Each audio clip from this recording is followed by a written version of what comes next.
Vamos lá então, Atos capítulo 2, 42.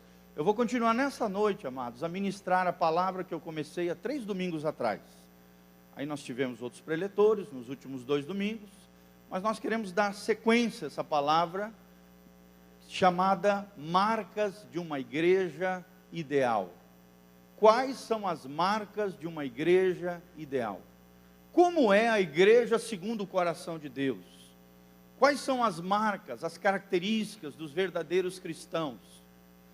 Como saber se eu e você somos verdadeiramente discípulos de Jesus, verdadeiros crentes, verdadeiros cristãos, pessoas que levam Deus a sério, pessoas que fazem parte do corpo de Cristo, da igreja do Senhor Jesus, do povo do arrebatamento da igreja, do povo que está caminhando a Canaã celestial, ao céu. Como fazer parte desse povo, dessa gente? Que marcas, que características, que conduta, que tipo de vida, que tipo de pensamento, que tipo de atitude, que tipo de vida eu preciso levar? E é sobre isso que nós vamos falar nessa noite, com a graça de Deus, debaixo da palavra do nosso Senhor. Amém? Marcas de uma igreja ideal. Atos capítulo 2, 42, a Bíblia diz: e perseveravam na doutrina dos apóstolos, e na comunhão, no partir do pão e nas orações. Em cada alma havia temor, e muitos prodígios e sinais eram feitos, por intermédio dos apóstolos.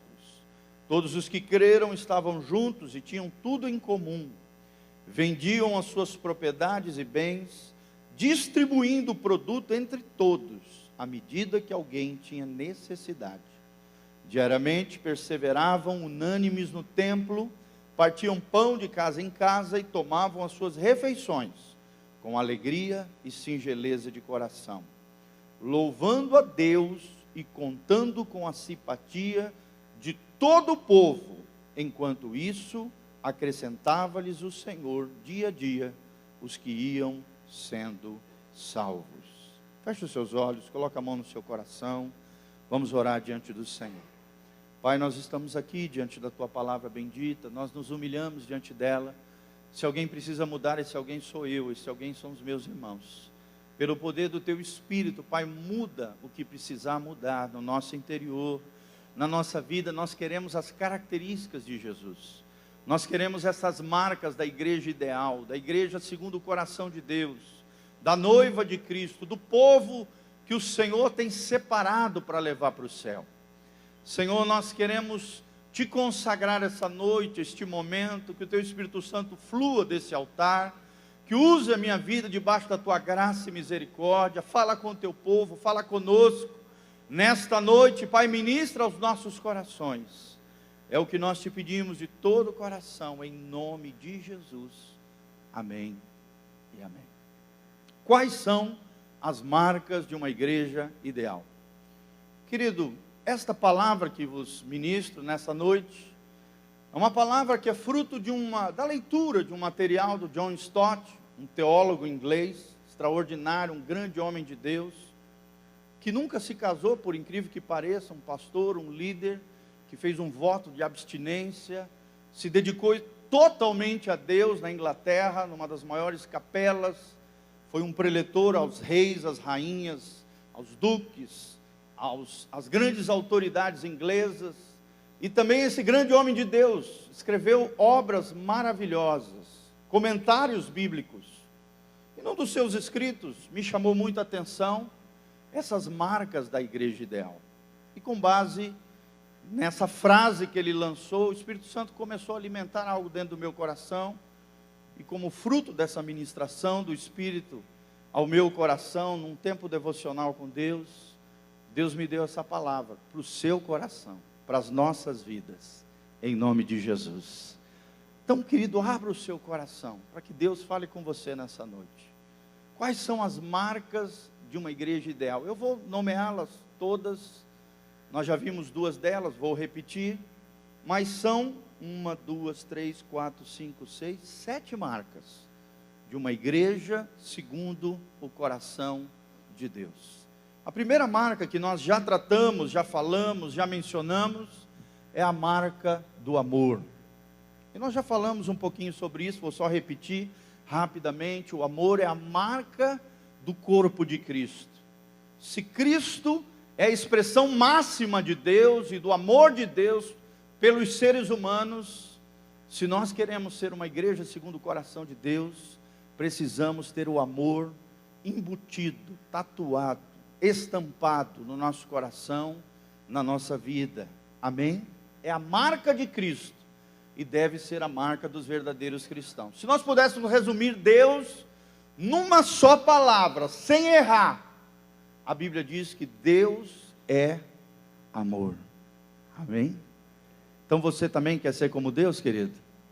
Então seja uma pessoa amorosa, seja uma pessoa graciosa, seja uma pessoa empática, seja uma pessoa que as pessoas se sintam atraídas por você, não de maneira erótica, sensual, mas sim de um amor genuíno, um amor sacrificial, um amor altruísta, um amor que se entrega, um amor que se doa, um amor que serve, porque quem ama de verdade tem um coração de servo, é altruísta, faz renúncias todos os dias, em prol das outras pessoas, se sacrifica por amor daqueles que verdadeiramente Ele ama.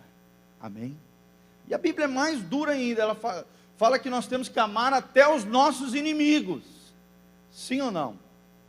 Então imagina, dentro da igreja, nós temos que ser a comunidade do amor, uma comunidade terapêutica, uma comunidade que cura, que restaura os soldados feridos, que vão para a guerra, vão lá fora, se machucam, se arrebentam, chegam às vezes, todo estraçalhado dentro da igreja, e precisam de cada um de nós, para serem amados, acolhidos, alimentados, nutridos, receber afeto, carinho, um abraço, um choro, um coração que se apega ao coração deles, e que seja expressão do amor de Cristo na terra.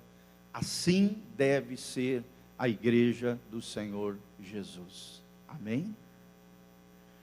Segunda marca que nós vimos é uma igreja que sofre, ou que saiba lidar com o sofrimento. O sofrimento faz parte da condição humana. Nós aprendemos sobre isso. Se você é ser humano, você vai sofrer alguma parte da tua vida, algum momento da tua vida, você vai padecer de alguma coisa, vai ter um dor, um sofrimento, a perda de um ente querido, uma situação difícil na sua vida. E nós cristãos, não adianta a gente se iludir, nós também sofreremos, mas graças a Deus, que em Cristo Jesus, nós temos a vitória no nosso Senhor. Amém? Quem tem vitória sobre o sofrimento aí, levanta a mão e fala: eu tenho, com Jesus, triunfo sobre a dor e o sofrimento. Então a igreja de Jesus, ela não vai estar isenta de dor, de sofrimento, de dificuldade. Jesus sofreu, o apóstolo Paulo sofreu, os irmãos aqui que nós estamos lendo da igreja primitiva sofreram perseguições, foram martirizados, foram hostilizados, famílias saqueadas, pessoas aprisionadas. Nós vimos tudo isso na ministração. Você pode entrar no site da igreja e você vai aprender lições preciosas sobre como a igreja precisa lidar com o sofrimento. O sofrimento é algo que faz parte da condição humana, e os cristãos não estão isentos da dor e do sofrimento.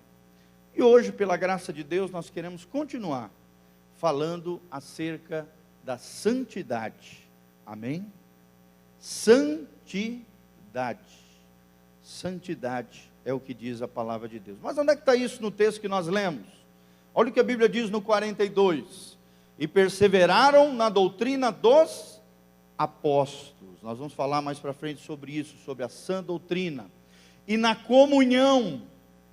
Fala de comunhão, de estar juntos, de curtir relacionamento, de fazer amigos dentro da igreja e fora dela, de influenciar pessoas, de gostar de gente, irmão. Crente que não gosta de gente está com defeito de fabricação. Crente que não gosta de gente tem uma área da sua vida mal resolvida. Nós precisamos aprender que a comunhão faz parte de ser igreja, ser povo de Deus. Deus é um Deus de relacionamento, amém?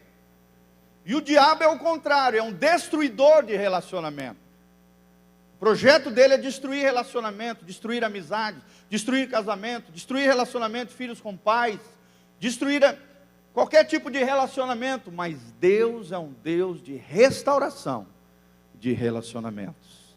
Os relacionamentos podem até nos ferir, mas os relacionamentos também podem nos curar. Fala comigo, relacionamentos podem até nos ferir, mas os relacionamentos também promovem cura. Quantas vezes talvez você foi curado por um amigo que te deu um ombro amigo, um abraço, deu uma palavra de consolo para você no momento difícil. Relacionamento nos ferem às vezes, mas também relacionamentos promovem em nós cura. As maiores feridas são feitas nos maiores afetos. Sim ou não? Com quem a gente mais ama, essa pessoa vai errar, porque é humano, porque é falho, vai nos ferir, vai nos machucar, vai nos decepcionar. E se amamos de verdade, nós temos que aprender a arte de perdoar. A arte de perdoar, de sobrepujar, de vencer esses obstáculos da ofensa, da dificuldade, da luta, da quebra de relacionamento, restaurando relacionamentos no Senhor. Deus é um Deus tanto de relacionamento, de comunhão, que na trindade bendita, santíssima do nosso Deus, Ele se relaciona nas três pessoas da trindade, o Pai, o Filho e o Espírito Santo. Mas Deus é tão grande em amor, que desejou derramar do seu amor relacional, afetivo, abençoado e abençoador, criou os seres humanos, criou toda essa natureza por causa do homem, e por causa da glória dele também, para que ele pudesse derramar em vasos de barro, eu e você, do seu amor e da sua graça. Amém? Você precisa aprender a gostar de gente, a gostar de pessoas. Se você é uma pessoa que gosta de se enclausurar, gosta de ficar na sua caverna emocional e nas suas mazelas de alma, você precisa de ajuda, você precisa buscar a ajuda de pessoas que possam te ajudar nesses aspectos. Amém? Aqui estamos, pastores, obreiros e obreiras, para ajudar você a vencer isso e ser como Deus, alguém que deseja ter comunhão com pessoas, alguém que deseja ter comunhão com gente. É isso que diz aqui. Estavam na doutrina, perseveravam na doutrina dos apóstolos, na comunhão, no partir do pão e nas orações. Era uma igreja que orava. 43, em cada alma havia temor. Fala comigo, temor. O temor é o princípio da sabedoria, diz a palavra de Deus. E é da onde nós vamos tirar o terceiro ponto, a santidade. Uma pessoa santa é uma pessoa separada. A palavra santidade significa separação. É alguém que teme ao Senhor, é alguém que leva Deus a sério, é alguém que se separa para Deus em amor e graça, é alguém que evita todo e qualquer tipo de contaminação e sujeira lá de fora, é alguém que se entrega completamente ao Senhor. Santificação significa separação. Isso é uma das coisas que o diabo mais teme na vida de um crente. O que mais ele tenta fazer na sua vida e na minha vida é a mistura. É nos misturar com o mundo, é nos misturar com a sujeira, é nos misturar com o pecado. Mas o que Deus quer de mim e de você é que nós andemos no temor do Senhor, que é o princípio da sabedoria, que, como diz o livro de Provérbios, é o apartar-se do mal, é andar em santidade e honra diante de Deus. Vamos continuar ali. E a palavra de Deus diz: em cada alma havia temor, e muitos prodígios e sinais eram feitos por intermédio dos apóstolos. Os líderes eram usados poderosamente nas mãos de Deus, porque era uma igreja que temia o Senhor, era uma igreja que perseverava na doutrina apostólica e na doutrina de Cristo, era uma igreja que orava, era uma igreja que gostava de gente, que tinha comunhão. 44, todos os que creram estavam juntos, unidade, tinha tudo em comum, solidariedade, vendiam as suas propriedades e bens, distribuindo o produto entre todos, à medida que alguém tinha necessidade. Nós vemos aqui a generosidade. Diariamente perseveravam unânimes no templo, partiam pão de casa em casa e tomavam as suas refeições com alegria e simplicidade, ou singeleza de coração. Nós vamos falar também sobre essa marca da igreja, a humildade, a singeleza de coração, a simplicidade, louvando a Deus e contando com a simpatia de todo o povo. Amém? Caiu na graça das pessoas da cidade, porque era uma igreja cheia de amor, era uma igreja cheia de comunhão, era uma família, nada era de ninguém, tudo era de todos, solidária, generosa, louvava a Deus, vivia na alegria do Senhor. Era uma igreja que perseverava na fé, vivia uma doutrina sã, sadia, louvava a Deus e contava com a simpatia de todo o povo. Enquanto isso, acrescentava-lhes o Senhor dia a dia os que iam sendo salvos. Amém? E antes desse relato de Atos 2, 42 até 47, nós vemos na pregação de Pedro, nos versículos anteriores, que Pedro pregou. O Espírito Santo já tinha sido derramado sobre a igreja primitiva. Pedro foi cheio do Espírito Santo e fez um chamado de arrependimento para frente, e mais de 3.000 pessoas foram batizadas e salvas para a glória de Deus. Amém? Queridos, se queremos ser uma igreja efetiva, uma igreja relevante, uma igreja abençoada, uma igreja não só abastada, abençoada, mas abençoadora, precisamos ter essas características de Atos 42 a 47. Precisamos ter essas características da igreja ideal. E a terceira característica que nós vamos estudar hoje é a santidade. Abra comigo 1 Tessalonicenses 4, de 1 a 8. 1 Tessalonicenses 4, de 1 a 8. Deus te chama para santidade. Deus te chama para santidade.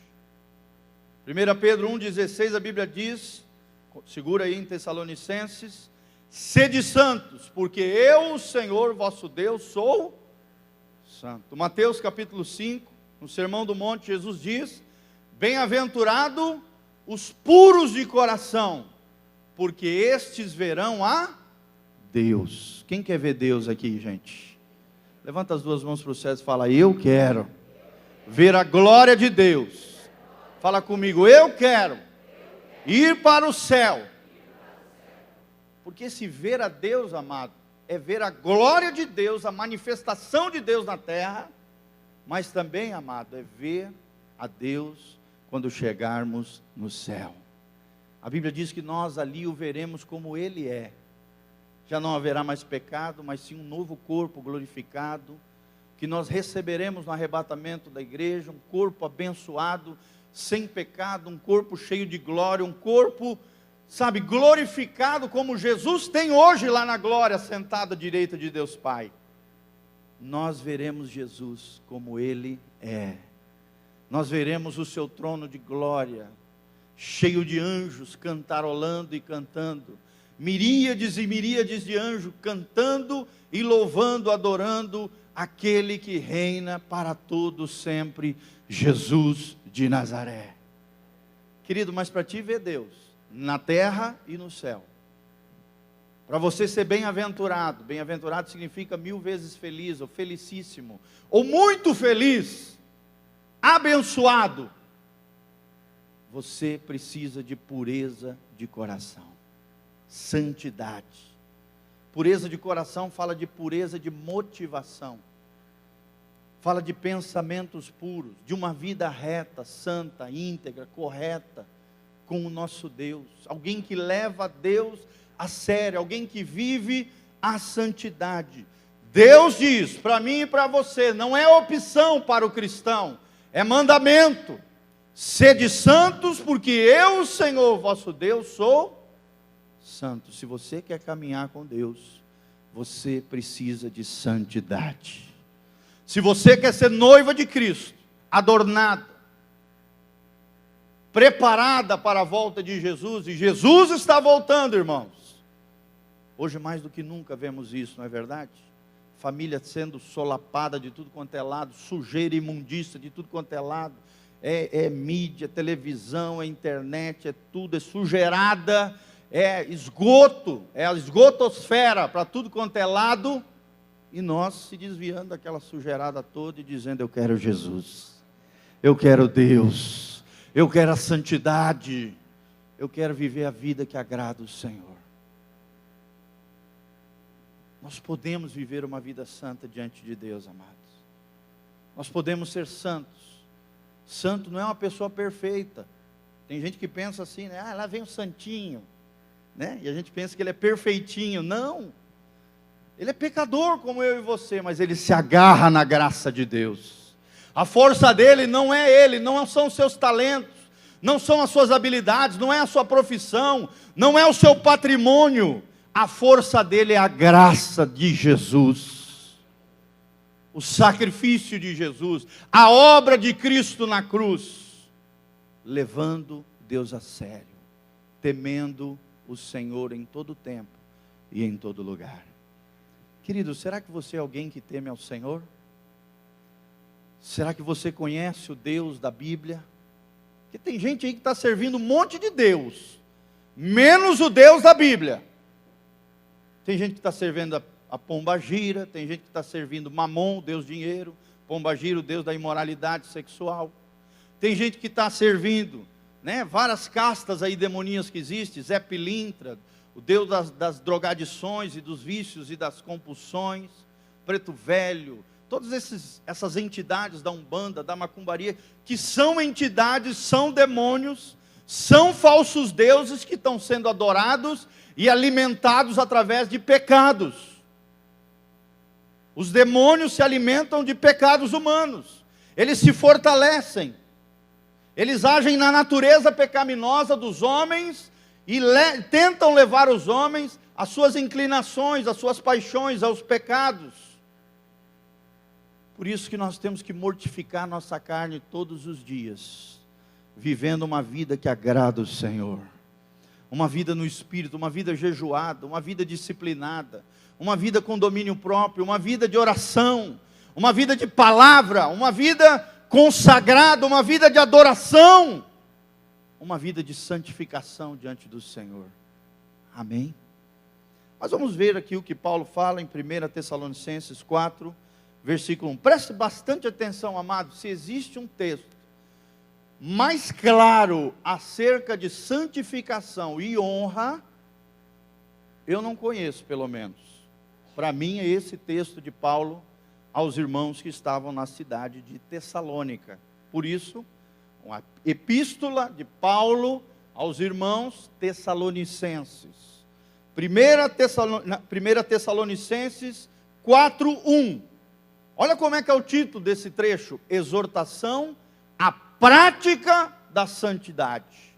A Bíblia diz: finalmente, irmãos, vos rogamos e exortamos no Senhor Jesus, que como aprendeste de nós, de que maneira deveis andar e agradar a... Quem quer andar e agradar a Deus aqui? Então preste atenção no que Paulo vai falar. Assim como estáis fazendo, ou seja, os irmãos de Tessalônica já estavam se santificando, já estavam progredindo na santificação. Assim como estáis fazendo, nisto mesmo, abundeis cada vez mais. Ou seja, Paulo está dizendo, vocês podem crescer nisso. Vocês podem progredir ainda mais.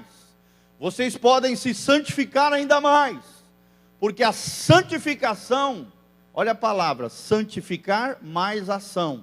Santificação é uma ação divina em nós, e é uma ação nossa, pela graça de Deus, no poder do Espírito Santo, de nos dedicarmos, nos consagrarmos e nos separarmos a Deus. Amém? No Antigo Testamento, quando o elemento era separado para Deus, a Bíblia diz que ele era santificado para Deus. Os levitas foram santificados para o Senhor. Arão e a sua família, os coatitas, ali as tribos, né? Ali a tribo de Levi e seus filhos, foram santificados ao Senhor. Por quê? Porque foram separados, dedicados, apartados. para o Senhor Deus. Cada elemento do tabernáculo, cada um deles, o ouro, a madeira, todos os elementos, os tecidos, eram santificados ao Senhor. Assim deve ser eu e você, meu irmão. Nós fomos comprados pelo sangue de Jesus. A vida que você tem, o corpo que você tem, a alma que você tem, o espírito que você tem, todo o teu ser, irmão, não é teu, pertence ao Senhor. Os filhos não são teus. É meu filho. Não, irmão, pertence ao Senhor. Os céus e a terra, tudo que nela existe, diz o salmista, pertencem ao Senhor. É um alto engano achar que tudo é teu. A gente escuta muito isso às vezes em gabinete. Pastor, eu não vou fazer isso que o senhor está falando, porque a vida é minha. Eu faço o que eu quero. Irmão, então você não entendeu o Evangelho. Você não entendeu o cristianismo. Porque a vida que você vive, o fôlego que você respira, é fruto da graça, do amor e da misericórdia do Senhor. A Bíblia diz que as misericórdias do Senhor são a causa de nós não sermos consumidos. Sabia disso? Jonathan Edwards, numa das maiores ministrações que já houve na história da igreja, numa pregação extraordinária chamada Pecadores nas mãos de um Deus irado, ele ministrava sobre isso. Se não fosse a graça de Deus, a misericórdia do Senhor, no primeiro pecado nosso, o céu se abriria e o inferno nos tragaria. E a história da igreja diz que ele ficou 3 dias orando por aquela pregação. E quando ele pregou naquela cidade, em New Hampshire, nos Estados Unidos, praticamente no século XVIII, 1700 e bolinha, pregou ali naquela igreja, escreveu, nós temos isso no site da igreja, você tem essa pregação, você pode ler, eu coloquei lá, tem no site também em vários lugares. Pecadores na mão de um Deus irado. As pessoas se seguravam no banco tremendo, com o temor do Senhor de serem tragados, da terra se abrir e o inferno tragá-los. Diz que no final da ministração, muitas pessoas vieram para frente, entregaram sua vida para Jesus, cheios de temor de Deus. Vocês estão entendendo, irmãos? Se não fosse a mão do Senhor, você não estaria de pé. Se Deus tirar a mão da sua vida, você cai. É a mão de Deus, é a graça de Deus que nos sustenta. Por isso que Paulo fala, aquele que está de pé, cuidado para que não caia. Nós não temos como impedir, disse Jesus, de haver escândalos, mas ai daquele quem vem o escândalo. Melhor lhe for amarrar uma corda no pescoço e essa corda numa pedra de moinho e lançar no fundo do mar do que escandalizar um desses pequeninos, disse Jesus. Nós estamos falando de santificação, nós estamos falando de consagração, e essa é a palavra do Senhor. Pode continuar lá o texto, projetando para nós. Olha o que diz Paulo, continuando em 1 Tessalonicenses 4, porque esta é a vontade, volta lá, na 3, porque esta é a vontade de, quem quer fazer a vontade de Deus? E não a sua vontade. Porque, querida, a tua vontade quer pecar. A tua natureza humana quer fazer o errado. Mas esta é a vontade de Deus, a saber, a vossa santificação. Tem gente que vira para nós e fala, pastor, eu não sei qual é a vontade de Deus para a minha vida. Irmão, está aí, ó. Na minha Bíblia diz assim, porque esta é a vontade de Deus, 2 pontos, a vossa santificação. Queridos, nós temos um alvo como crente. J.C. Ryle, um grande teólogo inglês, escreveu uma obra inteira, um livro dessa grossura, sobre santidade. Extraordinário, eu te indico ler esse livro, Santidade, sem a qual ninguém verá o Senhor. Esta é a vontade de Deus, 2 pontos, o quê? A vossa santificação. Vamos trazer para nós e aplicar no nosso coração. Coloca a mão no seu coração e diz, esta é a vontade de Deus, a minha santificação. Querido, não tenha dúvida do que Deus tem e quer da sua vida: a santificação. Hoje se fala muito em glória, em fogo, em aleluia, em Pentecoste, mas pessoas que não entenderam o princípio da santificação. Irmão, não vai vir fogo, não vai vir glória, não vão ver Deus, porque só verá o Senhor aquele que vive em santificação.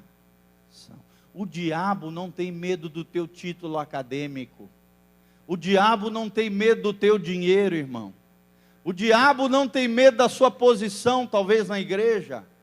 O diabo tem medo de uma coisa na vida do crente: santificação. Aí ele treme. Amém? Você quer ser temido pelos demônios? Se santifique. Você quer ter o nome, quer ter o teu nome conhecido no inferno? Se santifique, irmão.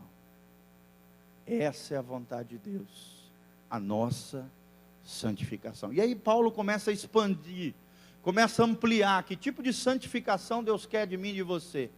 Ele diz que vos abstenhais da prostituição. Está lá, está na Bíblia, irmão. Tudo que o pastor Giovanni está pregando, está aqui projetado na palavra de Deus. Abra a sua Bíblia, você vai ver na tua cara aí. Para você não dizer, é coisa do pastor Giovanni, isso é coisa de pastor. Não, irmão, é coisa de Deus. É coisa da Bíblia.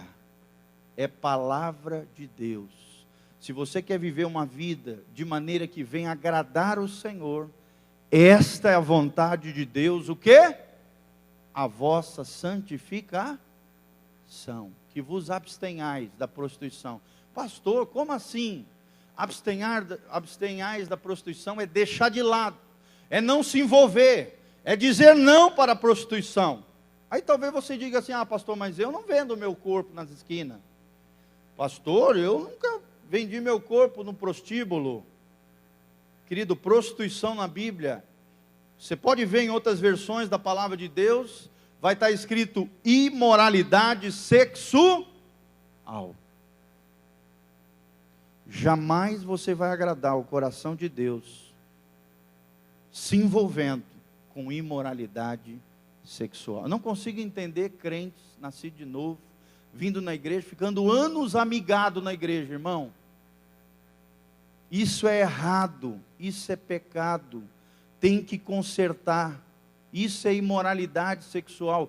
Pastor, o que é imoralidade sexual? Imoralidade sexual é qualquer relação sexual ilícita, ou seja, ilegal do ponto de vista de Deus. Isso a Bíblia chama de iniquidade, de impureza. Você está me entendendo? A única relação sexual permitida por Deus é dentro do casamento. Pastor, mas como assim? Porque dentro do casamento está protegido pelo pacto ou aliança nupcial, matrimonial. É um amor comprometido diante de Deus, diante dos homens e diante de um para com o outro. Você está me entendendo, irmãos? Existe uma aliança, existe um compromisso. Aquele sangue que é derramado na primeira noite de núpcias e diante de todas as relações sexuais, é um sangue abençoado. Você sabe que toda relação sexual envolve sangue, sim ou não? Sim, tanto é que as doenças venéreas, o HIV, é transmitido pelo sangue que se envolve ali na relação sexual. Por isso que as pessoas usam camisinha. Sim ou não, irmãos? Sim. Ciência diz isso. A medicina diz isso. Um sangue é derramado ilegalmente se está fora do contexto do casamento. Você está me entendendo, irmãos? E aí Deus nomeia um monte de pecado. Por exemplo, a fornicação. Fornicação é uma relação sexual entre dois jovens solteiros. Isso é pecado. É contrário à santificação. Desonra ambos os corpos. Deus é contra, Deus se ira, Deus condena. A palavra é cheia de textos que falam sobre isso. E o mais claro é esse que nós estamos lendo em 1 Tessalonicenses 4:3. Imoralidade sexual, prostituição. Você está se prostituindo quando você faz isso. Você está oferecendo o seu corpo para alguém sem aquela pessoa ter um compromisso e uma aliança matrimonial com você. Outro pecado de imoralidade sexual é o adultério. O adultério acontece quando pelo menos uma das pessoas envolvidas na relação sexual é casada. Um jovem solteiro que se envolve com uma mulher casada está cometendo adultério. E a Bíblia diz em Hebreus capítulo 12, digno de honra entre todos é o matrimônio, e o leito sem mácula. Deus julgará os adúlteros, diz a palavra de Deus. Como se Deus olhasse lá do céu e falasse, ah é? Vocês estão pulando a cerca? Vocês estão adulterando? Então, deixa comigo que eu vou tratar. Deus vai julgar. Porque digno de honra entre todos é o matrimônio. Deus está exaltando o matrimônio. Deus está exaltando a família e dizendo, vocês querem ter relação sexual abençoada? Vão para o casamento. Firme um compromisso, uma aliança. Fora do casamento, macula, diz a Bíblia. O leito sem mácula. Sem mácula por quê? Porque não tem a ferida do adultério, a ferida da fornicação, a ferida da imoralidade, a ferida da impureza. Essa é a mácula do no casamento ou na cama do casal. E demoniza a cama, demoniza o casamento, coloca o outro cônjuge numa situação de risco de também adulterar. Abre brechas na vida dos filhos. E aí os demônios começam a interferir na vida dos filhos, levando ao homossexualismo, levando a perseguições terríveis na área sexual, a pedofilia, a pornografia, coisas terríveis, irmãos. Porque a brecha foi aberta com a relação sexual ilícita, fora do contexto do casamento. O dinheiro é desviado para o amante, começa a levar a família à bancarrota, à pobreza, à desgraça. A pessoa que adultera leva um apedrejamento moral, perde a moral com os filhos, perde a moral com o cônjuge. Quando o fato é descoberto, sim ou não, irmãos? É uma série de consequências que o adultério traz. Tem uma palavra do pastor Giovanni só sobre esse assunto. Se chama Tragédia do Adultério. É o vídeo mais assistido do nosso canal. Tem 78 mil e poucas visualizações. A tragédia do adultério. Eu falo só sobre isso. As consequências de um adultério no contexto familiar. E a cura de Deus para esse fato, para esse problema. O que Deus espera da sua noiva? O que Deus espera do seu povo? Santificação. Santificação. É isso, é dizer não à malícia, é dizer não à pornografia, é dizer não à sujeira, é dizer não ao assédio. Vamos continuar. Projeta lá para nós. Olha que claro esse texto bíblico. Que cada um de vós saiba possuir o seu vaso em santidade e... Quem quer viver uma vida santa e honrosa aqui? Santidade e honra são duas coisas que caminham lado a lado, irmão. Se você perder a santidade, você se desonra. Se você viver em santidade, você restabelece a honra na sua vida. E vive uma vida honrosa, uma maneira de viver que agrade o coração de Deus. Que cada um de vós saiba possuir o seu vaso, vaso aqui no sentido de corpo, o seu corpo em santidade e honra. Coloca lá, 1 Tessalonicenses 4, 5. Olha o que continua dizendo Paulo. Não na paixão da concupiscência. Pastor, que palavra doida é essa? Concupiscência, amados, é uma palavra erudita, do português, arcaico, que significa desejo desenfreado. Uma pessoa que não controla os seus desejos. uma pessoa que não controla o seu corpo, uma pessoa que não controla o seu libido, uma pessoa que usa o seu corpo de maneira indevida, está debaixo da paixão da concupiscência. Vocês estão entendendo, irmãos? Tem um pensador francês que ele diz o seguinte: aquele que não tem domínio das suas paixões, jamais será senhor de si mesmo. Olha que frase poderosa. Aquele que não tem domínio das suas paixões, jamais será senhor de si mesmo. É escravo das paixões, é escravo dos desejos, é escravo do pecado, perde a santificação e a honra. Porque, irmão, se você não domina o pecado na sua vida, você é escravo do pecado. Tudo aquilo que te domina se torna o teu senhor. Quem não tem domínio próprio, tem um demônio próprio agindo naquela área da sua vida. Fala comigo, quem não tem domínio próprio, tem um demônio próprio agindo naquela área da sua vida. Deixa eu ser mais explícito aqui, irmãos, didático. O homem de Deus, o homem espiritual, ele tem o Espírito de Deus que comunica a vida de Deus, a vida de Cristo, de santificação e honra, ao seu espírito humano. Todos nós temos um espírito humano no nosso interior, na nossa parte invisível, imaterial. Dentro de nós existe um espírito humano. O Espírito de Deus comunica a vida de Cristo, a vida de Deus ao nosso espírito humano.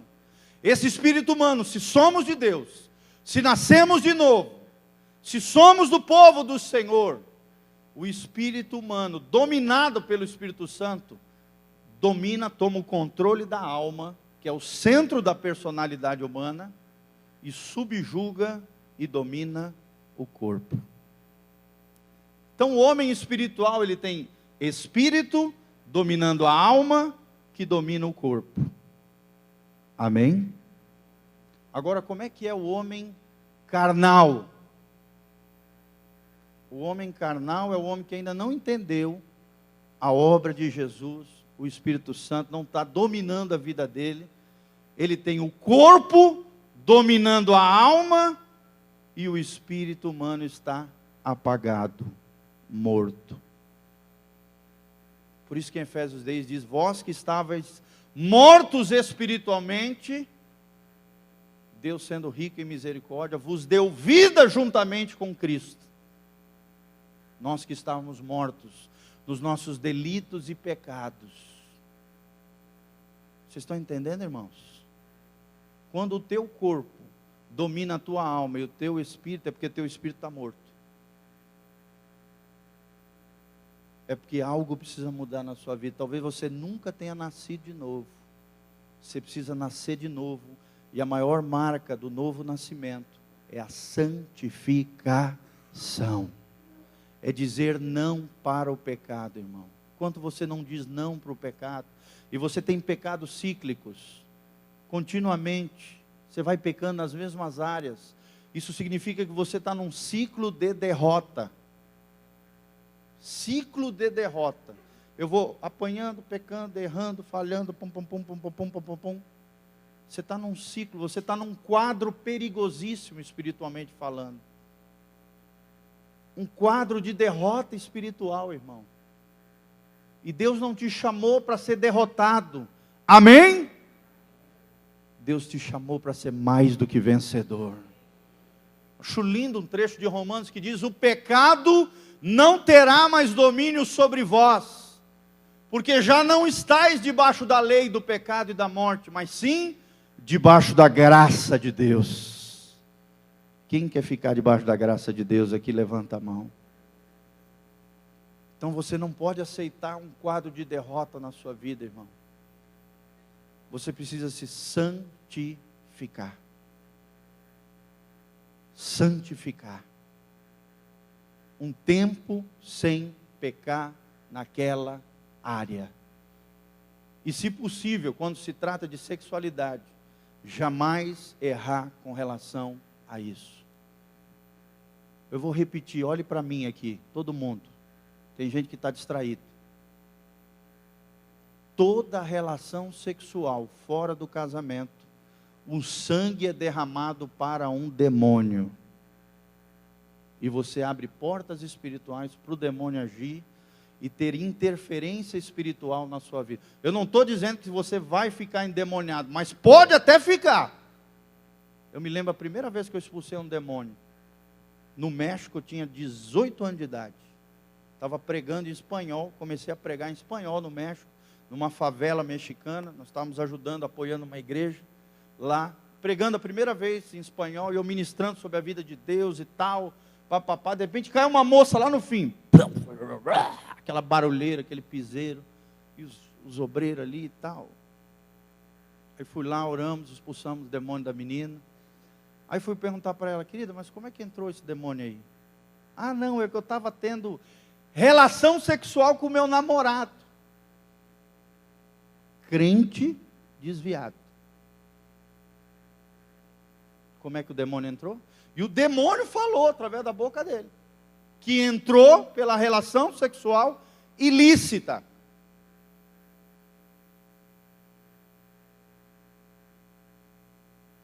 Irmãos, isso que nós estamos falando é sério. Não estou dizendo que toda relação sexual vai te demonizar. Graças a Deus que isso não acontece sempre, senão o mundo estava feio, gente. Sim ou não? Do jeito que a nossa sociedade está sexualizada e erotizada, imagina um bando de endemoniado para tudo quanto é lado. Graças a Deus, Deus restringe o poder de Satanás. Satanás tem poder, mas o poder de Satanás é restringido pelo poder de Deus, que é maior do que o poder do inimigo. Você está me entendendo, irmão? Aquele sangue derramado fora do casamento é um sangue que é recebido por um demônio. E o demônio tem legalidade, autoridade, autonomia, legitimidade, uma carta que você dá para ele, uma procuração que você assina para ele e diz: olha, pode interferir na minha vida.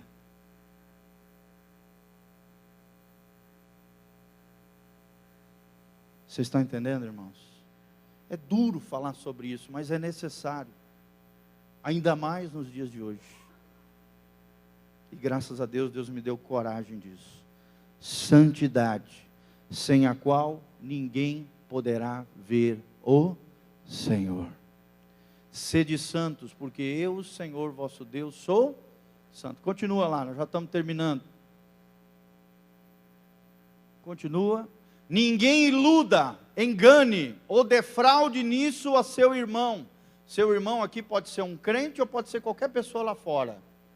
Fica enganando, fica persuadindo, fica maliciando, fica tentando seduzir. Defraudar significa provocar no outro algo que eu não posso suprir, sexualmente falando. Erotizar, sensualizar, provocar alguém com a vestimenta, com a postura, com malícia, com palavras. Olha a continuação disso. Porque o Senhor é vingador de todas estas coisas. Ah, eu vou ali, eu vou apontar com aquela menininha ali. Ah, ela é inocente, ela é besta. Ah, é, irmão? Apronta com ela que você vai ver o que Deus vai aprontar contigo. Você vai ver o que Deus vai fazer. Deus será o vingador. Você vai se ver com Deus. Pegou às vezes uma mocinha inocente, toda ingênua, deu ali, né, uma enganação, enganou, ludibriou nas carências dela ali, defraudou, usou, abusou, expôs, erotizou, sensualizou, se envolveu sexualmente com seu irmão, ou lá de fora, pior ainda, e de dentro também, tudo é pior, é horrível, fora do casamento. Deus será o vingador. E deixa eu dar uma palavra para os pais aqui, olha para mim, você que é pai e mãe, e que permite que os seus filhos fiquem tendo relação sexual dentro da sua casa, irmão, você está pecando também. Você está pecando. Ah, pastor, mas ele tem a namoradinha dele. Irmão, quem é que manda na sua casa? É Deus ou o demônio? A sua casa é o santuário de Deus ou é o antro de Satanás ali? Quem é que canta de galo nessa casa? É você, homem, sacerdote do lar, ou é o seu filho, ou a sua filha, que leva o namoradinho, a namoradinha para ter relação sexual lá? Quem é que manda nessa casa? Quem é que tem o governo? É Deus ou é o diabo? Você está me entendendo, irmãos? É duro falar isso, mas é necessário. Eu estou me tremendo todo, desde ontem, porque é uma palavra necessária para a igreja ouvir. Você, homem de casa, mãe de casa, não aceite imoralidade dentro da sua casa. Se o seu filho quiser aprontar lá fora, o problema é dele com Deus. Mas na tua casa, não. Você é homem de Deus e mulher de Deus. Chegou uma fase da nossa adolescência que eu e meu irmão, a gente queria curtir o mundo e tal. Meu pai chegou na frente da porta e falou: olha aqui, meus filhos, enquanto vocês estão dentro dessa casa, aqui dentro pecar, coisa errada, fazer coisa imundícia, vocês não vão fazer não. Se quiser fazer lá fora, eu já ensinei vocês. O problema é de vocês com Deus, vocês vão se ver com Deus. Mas dentro da minha casa eu não quero imoralidade sexual. Vocês estão entendendo, irmãos? Tem que ser homem de Deus. Tem que ser mulher de Deus. Uma vez eu ouvi de um pastor lá em São Paulo, de Marília, pastor tremendo, pastor Domingos, da PIB de Marília, ele diz assim: não basta ser homem, vale também para as mulheres, não vale ser mulher apenas, não basta ser apenas mulher. Aí ele continuou dizendo: não basta apenas ser mulher de Deus ou homem de Deus, nós temos que ser como Eliseu e como foi Elias, um santo homem de Deus, uma santa mulher de Deus. Deixa eu profetizar isso sobre a tua vida, querido. Levante a mão e recebe aqui em nome de Jesus. Um santo homem de Deus, uma santa mulher de Deus. É isso que Deus quer de mim e de você, irmão. Você está entendendo? Na sua casa, quem bota a ordem é você, papai e mamãe. Não são os seus filhos. Quer fazer coisa errada, vai fazer lá fora. Aqui dentro é casa de Deus. Aqui é santuário do Deus vivo. Aqui quem reina é o Espírito Santo. Aqui quem governa é Jesus. E não a pombagira, os demônios de imoralidade sexual. Tem pai e mãe crente que leva namoradinho e namoradinha para as férias e ainda dá camisinha para o filho e para a filha. Fala: ó, você tem que cuidar aí, ó. Irmão, cria vergonha na cara, pelo amor de Deus. E não faça nunca mais isso em nome de Jesus. Se arrependa. Santidade, sem a qual ninguém verá o Senhor. Amém? Quando você peca, querido, você pode entristecer o Espírito Santo. A Bíblia diz que nós temos 3 níveis espirituais. Nós podemos ser cheios do Espírito Santo. Quem quer ser cheio do Espírito Santo, levanta a mão e fala: eu quero. Agora nós, quando pecamos, erramos ou falhamos, ou perdemos a nossa posição de santidade, que a santidade é uma posição em Deus. Preste atenção. Você entristece o Espírito Santo. Está lá em Efésios capítulo 4:30. Não entristeçais o Espírito Santo de Deus, pela qual fostes selados para o dia da promessa, a volta de Jesus. Não entristeça o Espírito Santo. Porque se o Espírito Santo falar com você, sinalizar ali, a luzinha vermelha, luzinha amarela. Luzinha amarela é antes de pecar. Luzinha vermelha é depois que pecou. Conserta, se arrepende, mude, abandone o pecado. Se você entristecer o Espírito Santo falar, e você continua pecando, errando de maneira cíclica, contínua, o que vai acontecer? O Espírito Santo vai olhar para você e vai dizer, não, isso aí não me escuta mais não. Eu vou é cair fora daqui. E o Espírito Santo vai embora. Porque a Bíblia diz em Tessalonicenses também, que nós podemos apagar o Espírito Santo de Deus. Você pode ser cheio, você pode entristecer o Espírito Santo, pisando na bola, errando, pecando. E num caso mais grave, você pode apagar o Espírito Santo de Deus. Tem muita gente com o Espírito Santo apagado. Porque o corpo domina a alma, que é o centro da personalidade, e apaga o espírito humano, o Espírito Santo vai embora. Irmãos, quem quer santidade aqui em nome de Jesus? Lembre-se disso, não entristeça o Espírito Santo. Deus está chamando em Efésios 5:27 uma igreja santa, santa, sem mácula nem ruga. Uma igreja santa, uma noiva santa, um povo separado, um povo do Senhor Jesus. Um povo que caminha em santificação e honra. Você quer ver a glória de Deus na sua vida? Você quer ver o Senhor operando sinais, prodígios e maravilhas?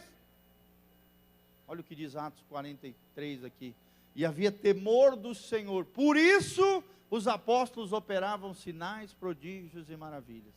Porque havia oração, havia comunhão, havia doutrina dos apóstolos, e todos eles estavam cheios do temor do Senhor. Santidade. Coloque-se de pé diante do Senhor. Feche os seus olhinhos, coloque a mão no seu coração, irmão. Queria orar por você agora. Santidade é uma palavra que não abrange também só a questão de sexualidade. É injustiça, é enganar os outros, é mentir, é roubar, é falar que vai pagar e não pagar, é praticar todo e qualquer pecado, coisa errada do ponto de vista de Deus. Mas a ênfase sempre na Bíblia principal, parece que Deus já sabia, é a questão da sexualidade. Querido, Deus te chamou para viver uma vida de santificação e honra diante do Senhor. Amém? Coloca lá os últimos 2 versículos lá, daquele trecho de 1 Tessalonicenses. O Espírito Santo mandou colocar. 4:7. Porque Deus não nos chamou para a imundícia, sujeira, imoralidade, mas para a santificação. Segura no ombro do seu irmão e fala: Deus nos chamou para a santificação e honra. Coloca o próximo versículo, presta atenção, já estamos encerrando. Portanto, quem rejeita isso, não rejeita o homem. Você pode rejeitar o pastor Giovanni, a Igreja Batista Betel, mas olha o que a Bíblia diz: mas sim a Deus. Rejeita a Deus, que vos dá o seu Espírito Santo. Quem quer ser cheio do Espírito Santo? Então só tem um jeito, querido, é se santificando diante do Senhor. Feche os seus olhos, coloque a mão no seu coração, peça perdão para Deus, querido. Se você tem errado nessa área da impureza sexual, da malícia, a malícia é o primeiro degrau para a queda moral. Se você tem sofrido assédio e cedido, se você tem assediado outras pessoas, se você tem defraudado, se você tem fornicado, se você tem adulterado, se você tem se envolvido com toda e qualquer sujeira, injustiça, pecado, iniquidade, irmão, agora é a hora do conserto. Não deixe para amanhã aquilo que você tem que fazer hoje diante do Senhor. O Senhor Jesus está aqui para te perdoar. O pecado sexual é perdoável, irmão, por mais que seja grave, horrendo. Deus se ira, Deus se vinga, mas amados, Deus perdoa. Olha o exemplo de Davi, alguém que adulterou, mas recebeu uma palavra profética, reconheceu o seu pecado, sofreu as consequências, mas no final da sua vida, a Bíblia diz no livro de Atos, que Davi foi chamado um homem segundo o coração de Deus. Existe esperança para você. Existe esperança para mim, existe esperança para nós, querido. Você pode ser duas coisas, você pode ser um cordeirinho ou um porquinho. O cordeirinho pode até se sujar na sua lã, mas ele vai nos verdes pastos, se arrasta na grama e se limpa. Ou então ele vai na água, se banha e se lava. Mas o porquinho não é assim não. O porquinho, por mais que você lave ele, o que acontece?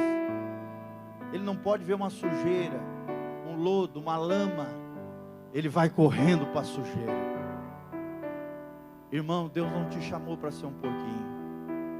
Deus te chamou para ser um cordeirinho de Jesus. Quem quer ser um cordeirinho de Jesus, levanta a mão e fala: Senhor, eu quero ser um cordeiro no aprisco de Jesus.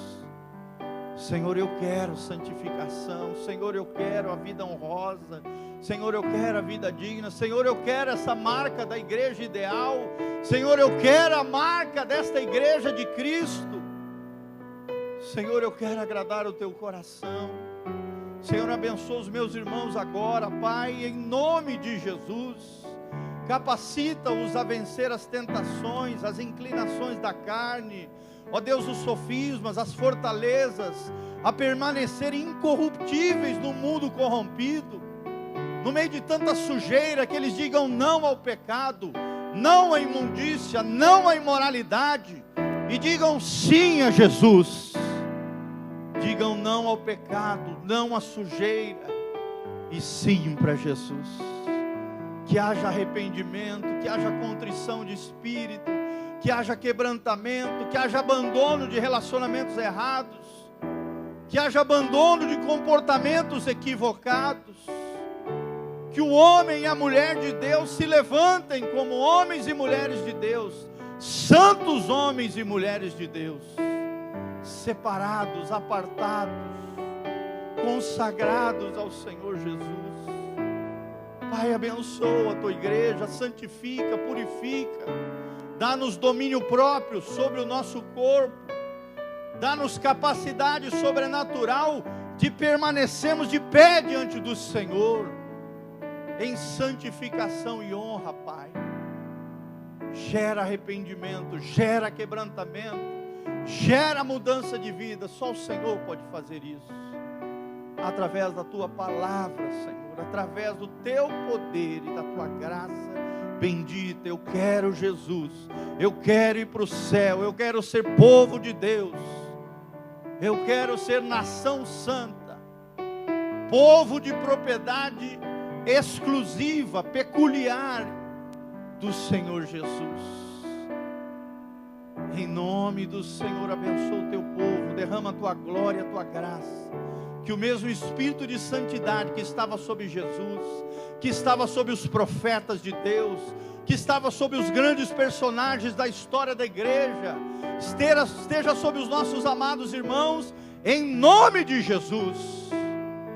Que a tua glória, a tua graça venha sobre eles, que o Espírito Santo dê poder, recursos, força, que eles se apeguem à graça e à glória do Senhor, em o nome de Jesus. Levante as mãos para os céus comigo, que o Senhor te abençoe desde Sião, que o Senhor faça resplandecer o seu rosto sobre ti, que o Senhor te encha da sua paz, que o Senhor purifique você com o sangue precioso dele, porque há poder no sangue de Jesus. Que o Senhor mantenha íntegros e irrepreensíveis o teu corpo, a tua alma e o teu espírito até a volta de Jesus de Nazaré. Que você tenha vitória e triunfo sobre o pecado, que você vença todas as dificuldades, lutas e problemas que venham contra você, e os gigantes sejam derrotados, e a graça e a bênção do Senhor venha sobre você. Levanta as suas mãos e fala comigo: Senhor, eu quero santificação e honra. Levanta bem lá no alto e fala: Senhor, eu consagro o meu corpo, a minha alma, o meu espírito, todo o meu ser pertence ao Senhor Jesus, para a honra e glória do Senhor, em nome de Jesus. Amém e amém. Dá uma salva de palmas para Jesus.